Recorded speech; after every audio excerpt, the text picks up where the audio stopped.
Hello everyone and welcome back to the channel. This is a suggestion by this guy who apparently loves Killua. Honestly, I think Killua was a pretty decent character myself, even though I haven't watched Hunter x Hunter. So, this was his suggestion. If he has a YouTube channel, whatever, go follow him, go do whatever y'all need to do. Just letting y'all know that this is this man's idea. You are watching Shinobi LX.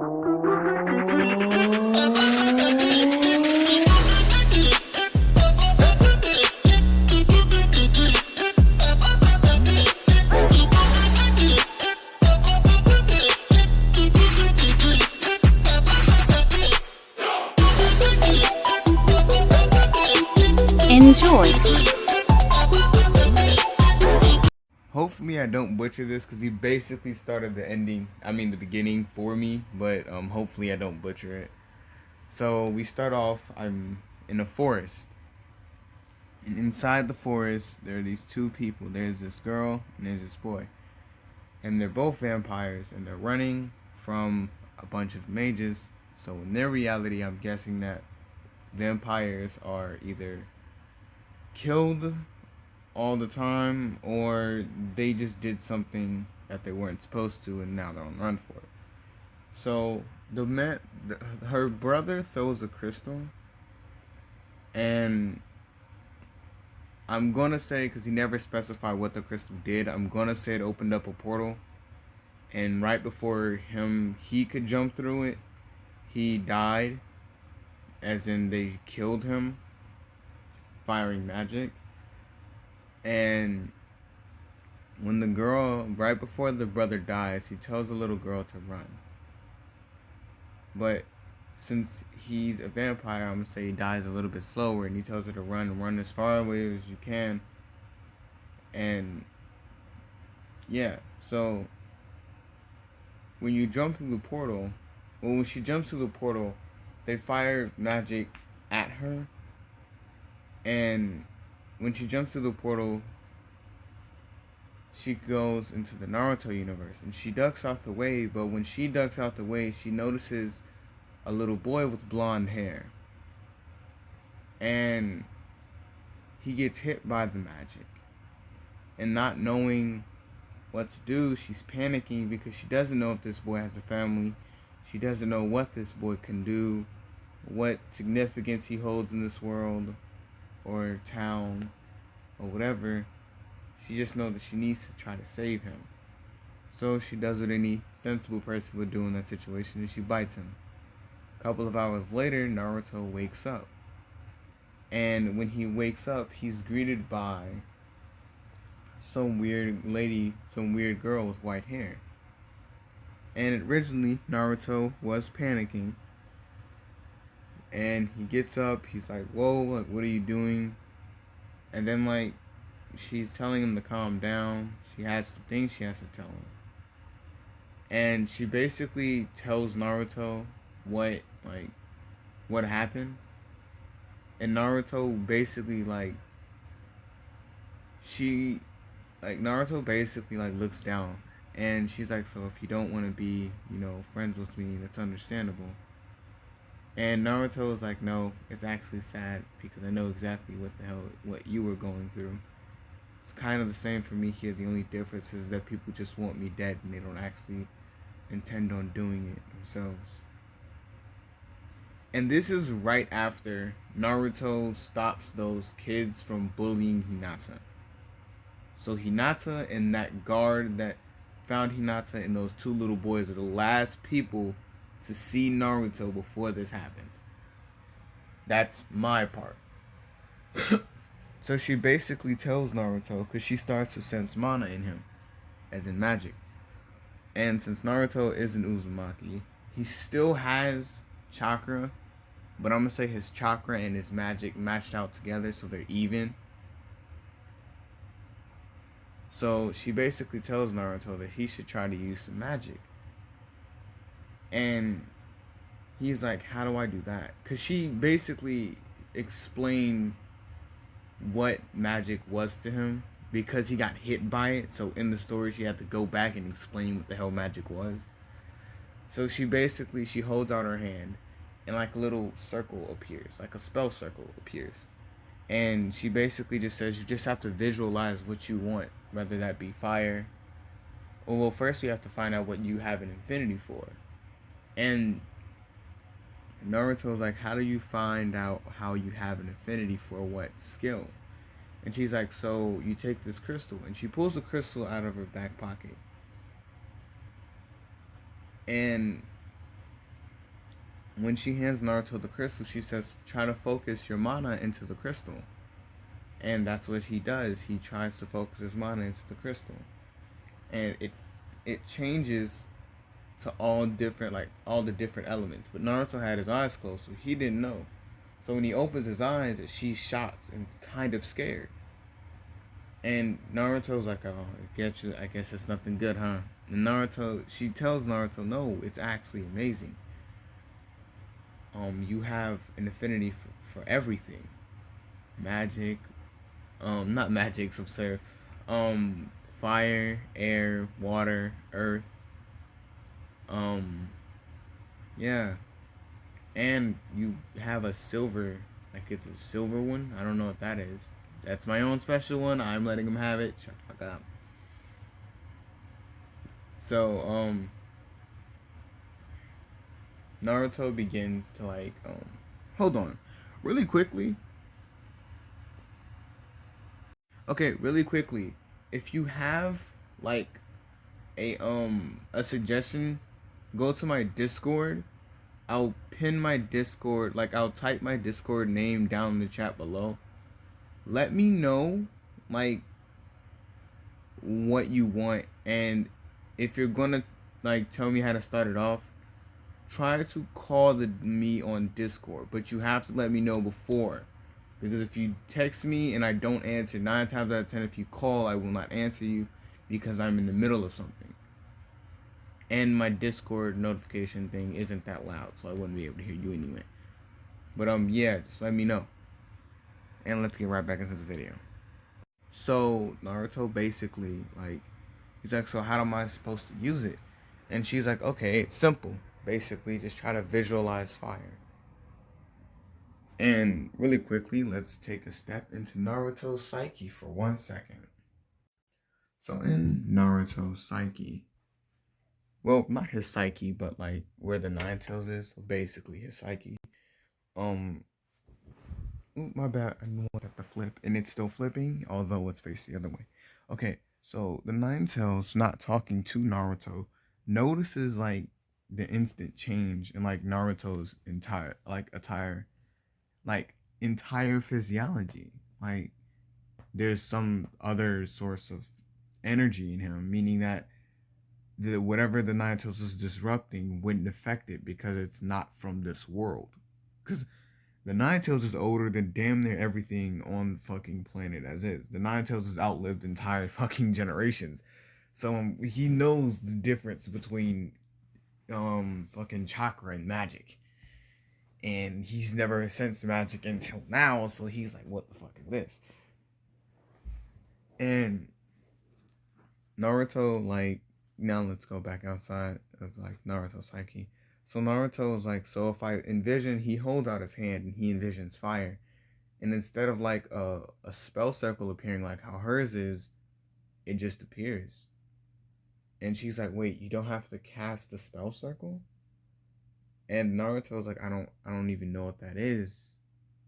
Well, what is that? And she's like, nothing. And Naruto's like, okay. And she's like, try using wind.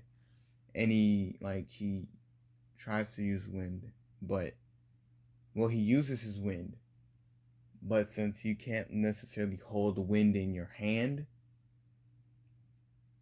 he uses a wind attack, it shoots off a wind beam into a certain direction. But since Naruto can't control it at this point in time, his magic is fairly weak compared to her. It's weak. Although he is a vampire, he is weak. Magic wise. Strength and speed wise is a totally different story. So Naruto basically he's like, oh, that's pretty melodramatic. And she laughs a little, and she's like, "What?" Naruto turns to her and is like, "What?" And she's like, "You kind of remind me of my brother, just a little bit." And Naruto's like, "Oh," and he starts scratching his head, and he's like, "The only difference between us two really is the fact that you actually had a sibling. I have nothing, no one." And Naruto, like, he smiles after saying that, and he's like, "Well, at least we have each other now." And he grabbed, like, and he tries to, like, walk it off, but she kind of, like, feels like the level of despair that Naruto just had at that moment, and she's like, "Yeah, we have each other." And she's like, "Anyway, let's go back to doing this." So then she tells Naruto to use earth magic, and some rocks come to him, like they come off the ground, and she's like, "Okay, now water." And he uses water, and water appears in his hand, and she tells him to try to focus really hard and use some magic that's special to you. And he's trying, and he's focusing, and he has his hand, and he closes his eyes, and for a brief period in time she sees a portal, like a small, like a small, like, little hole, like, appear in Naruto's hand. She doesn't know what it's for or what it's doing there, but she does know that can either be very good or very bad. It can lead to a portal back to her world, and her people, the people from that world, can come over here and kill everybody, or that can be a portal to something else, and Naruto could just be like the gateway to it. Or it could just be an ability that he can throw and use and mark things and things like that. He could just teleport everywhere. So those are the three ideas running around in her head right now, and she's praying that it's not the first one that she thought of. So Naruto's like, "That's funny. I'm pretty," like, he kind of like knocks her out of like her daze. I was like, "Hey, are you hungry?" And Naruto, like, she says, "Yeah, actually, it's a little bit." And Naruto basically tells her that they can go get something to eat. Naruto was like, "That's funny. I don't remember not being hungry." And she's like, "But there's one more thing I have to tell you, Naruto." And Naruto turns around and he asks her, what's the thing?" And she points up at him, and Naruto, he takes a piece of his hair out, and he sees that it's white. So he starts freaking out, and he's like, "What happened to my hair? Why is it white? What's going on with that?" And she shrugs. She's kind of like, "Sorry about that." And she's like, "Also, another thing, your speed and strength are like triple times what they're supposed to be. So you have to be careful unless you're defending yourself." So Naruto is like, "Okay." And we're going to say this girl is just a little bit older than Naruto. Just a little bit. Not a lot. She's older than Naruto by like 3 years. So this Naruto's like 6. So we're going to say she's 9. No, we're going to say she's 10. Yeah, she's 10. We're going to say she's 10, and because that'll be around the same age as Naruto's going to be when he leaves the academy. So, yeah. So the Anbu members that are watching Naruto goes and relays this information back to Hiruzen. And Hiruzen tells them to try to gather as much information off of Naruto and that girl, and keep a close eye on the girl, because we don't know what she's capable of.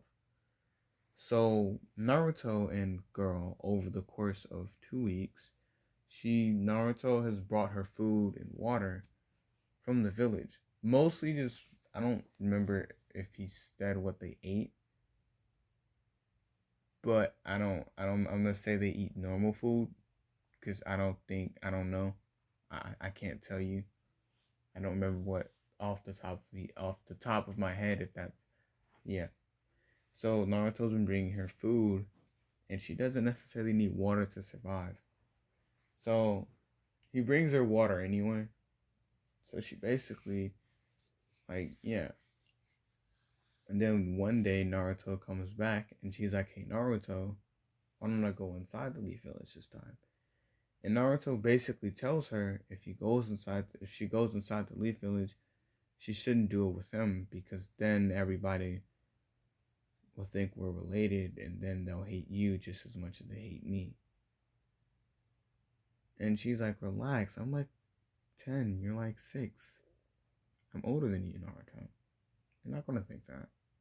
Because that would mean that whatever happened, you know, I came out 10 years before you, which means they would have probably known about me. So they wouldn't be able to hate me. I don't think. So Naruto smiles and he takes her into the village. And when they're walking through the village, she sees what Naruto has to deal with on a day-to-day basis, which is the stairs, the baby's crying, people yelling at him, people throwing things at him, everything in between. But then it takes a turn for the worst when she turns and looks up and she sees these guys in green vests. And one of them stands in front of Naruto. And she tells him, "Hey, Naruto looks up and asks them, 'Can you please move?'" And the Jonin stares down at Naruto and is like, "Oh yeah, who's gonna make me?" And Naruto tries to walk the other way, and the guy just continues like blocking Naruto's path. So Naruto gets irritated, and before he does anything, the girl grabs him and she's like, "Let's go." And Naruto was like, "But I was going that way." And she tells him, "But we're faster. We can just go around." And he smiles because she told him never to use his speed in front of people, because then people will catch on that he's strong, which would strike more fear into people. But this girl is petty. I'm making her petty, so she's gonna be petty. Okay. So her and Naruto basically disappeared from people's vision, and everyone's kind of scared. And then, like, when they get to Naruto's house, they see a note on the floor, like in front of the door. And it's a note from Hinata thanking Naruto because she hasn't seen him in a while. And the girl tells Naruto that he has an admirer. And Naruto's like, "Yeah, whatever." And we're going to do a small time skip. Well, big time skip technically, but small time skip. Because they're going to be in the, we're going to skip to the point where they're getting into school. But in that time skip, the girl met Hiruzen, basically became a Genin, and a Jonin by the time Naruto was inside of the school and became Naruto's legal guardian outside of school. Because by the time Naruto was age 10 and was actually able to get into the academy, she was age 14 and was already outside of the academy and was getting better and better at what she did. And, yeah. So she was tasked with watching Naruto. Now we're going to go to Naruto's first day of school. So the girl is known throughout the village as like the second prodigy to Kakashi, Itachi, and Minato. So she's like the fourth prodigy out of the entire village. So she is strong. And she trains Naruto day in and day out on his magic and chakra, trying to get him to... She's done research on chakra. So She's trying to get that at least to be able, like, for him to at least be able to do something with that to not seem suspicious. So, Naruto's first day of school. No one has seen Naruto after those years in between, those 4 years. No one has seen or heard from Naruto. It's only been her, because Naruto didn't feel the need to leave the house because someone else was there, and she told him not to leave the house because she didn't want Naruto to flip out. So when Naruto was in the house, his whole personality changed because the way that she talked to him in the house changed everything about how Naruto acts. So Naruto basically, like, she insulted, because she knows that Naruto gets insulted on a day-to-day basis. So in her mindset, if Naruto can't take an insult from her, he should have no business going outside. And he knew that that's what she was doing because she told him that's what she was doing. But every time she gave him an insult, he would walk away like it didn't matter, but then he would go in the other room and begin to tear up. So Naruto, when he gets into the school, he's kind of wearing something like this. He's just younger, tinier. Yeah. So when he gets into the school, he's the first one there because he's the fastest. He's the first one there. He sits down in a seat, like in a chair in the back, and everyone else gets in there, and everyone's noticing like this weird kid in the back. No, like, he's not talking to anyone, and Sasuke is sitting where he normally sits. Sakura and Ino are still fighting over where Sasuke sits, and Ino has to sit. Ino ended up sitting in the back with Naruto because, well, Sakura won the seat. So when roll call is happening, she's basically trying to talk to Naruto, and Naruto was just ignoring her. And when Naruto's name is called, Naruto Uzumaki, Naruto says, "Here." And Ino was like, "Wait, as in Nine Tails Naruto?" And Sasuke looks up, and Naruto looks down at Sasuke, and Sasuke looks away, and Naruto goes back and looks at the teacher, and Ino's still kind of freaking out, but she doesn't know what to do because she can't move seats because everybody else has a seat already. And Naruto doesn't even bother to pay attention to her at all. He's just still looking forward. And she's still panicking. She hasn't stopped panicking yet. So Naruto turns to her, looks her directly in the eyes, and tells her to calm down. It's not that serious. Then he goes back to paying attention to the class. And she relaxes a little bit. She's uneased because, well, she feels as if she got lied to. So at the end of the class, Shikamaru walks up to Naruto and asks him, "Where have you been for the last 4 years? None of us have seen you." And Naruto doesn't even he's like, "Oh, I've been in home." And Kiba says, "Word on the street that new prodigy is your guardian. Is that the truth?" And Naruto looks at him and was like, "Yeah, what's the deal?"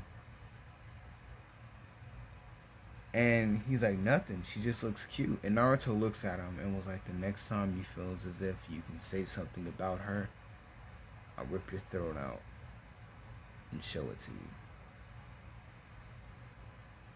And before Kiba was like, "Damn. Not like you could. I'm stronger than you." And Naruto looks back at Kiba and was like, "You sure you want to try that?" And Shikamaru was like, "Relax. You don't need to fight. Besides, we're all on the same side here, right, Naruto?" And Naruto was like, "Yeah, whatever, sure." Yeah, it definitely is. So, like Shikamaru, Kiba, and Choji leave,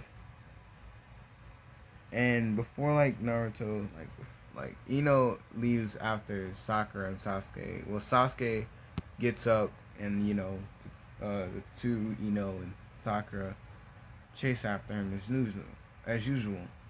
And before Hinata could leave the classroom, she tells says, Hinata, you should wait.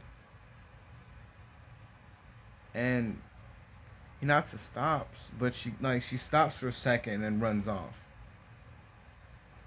And Naruto's like, it's to be expected. Then he vanishes outside, like he leaves the classroom using his speed, but to everybody else surprised, it looked like he just vanished. So Naruto,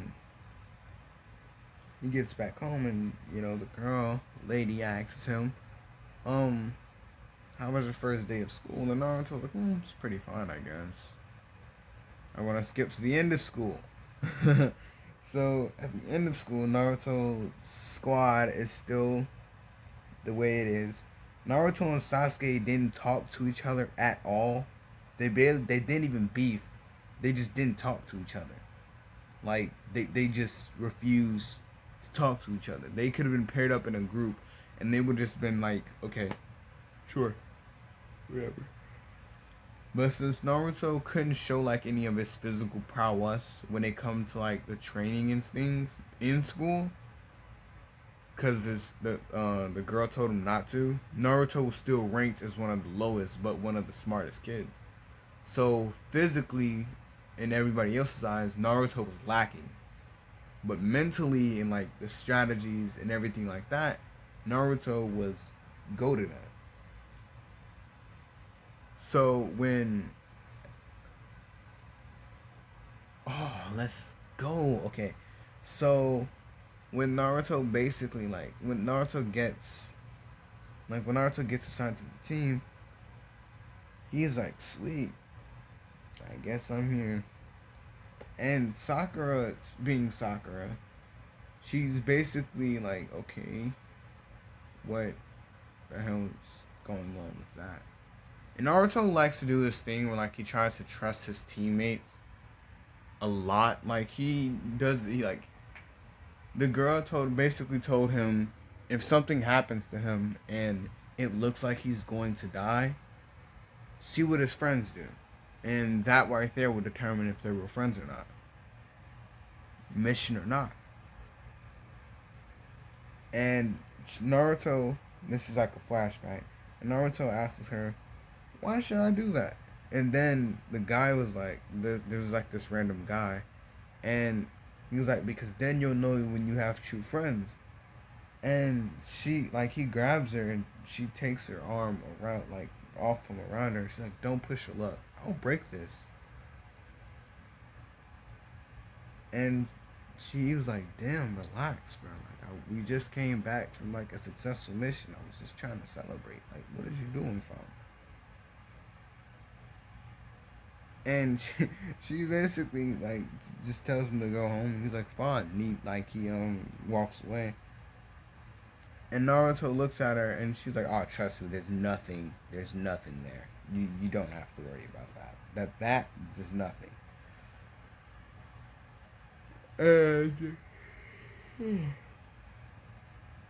And Naruto's like, sure, okay. So then, like, a couple of days pass, and no one knows, like, not days, I'm sorry. We go back to the present.